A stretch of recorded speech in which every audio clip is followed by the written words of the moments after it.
बनारस में एक बहुत बड़ा गांव था।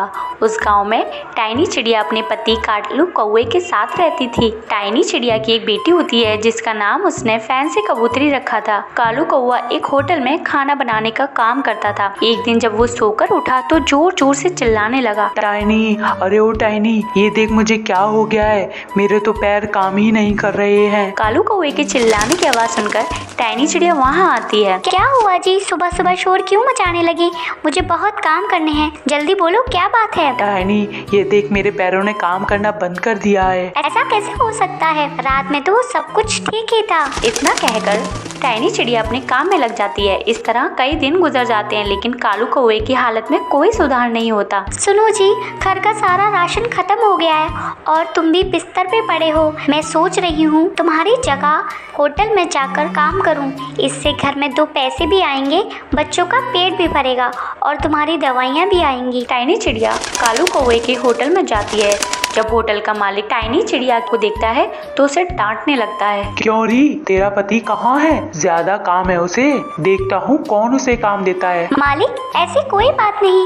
मेरे पति के पैर ने काम करना बंद कर दिया है, इसलिए उनकी जगह मैं करने आई हूँ। ठीक है, अभी से लग जा काम पर। टाइनी चिड़िया होटल में काम करने लगती है। ऐसे ही दिन बीतने लगते हैं। एक दिन जब टाइनी चिड़िया होटल में भोजन बना रही थी तभी वो देखती है कि होटल के कुछ स्टाफ एक पक्षी को पीट रहे हैं। अरे बसंती काकी, होटल के स्टाफ मिलकर इस पक्षी को क्यों पीट रहे हैं? तुझे नहीं पता?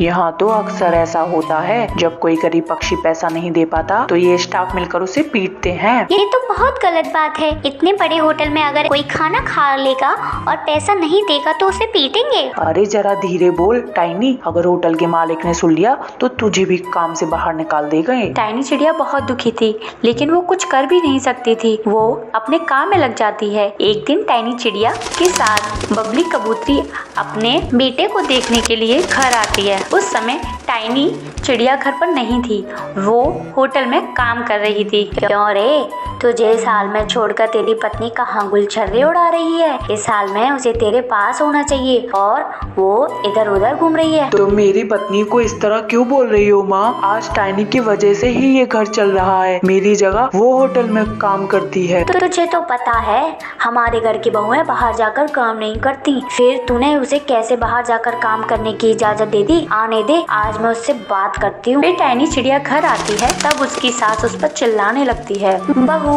अगर तुझे बाहर काम करना ही था तो पहले मुझसे तो पूछ लिया होता।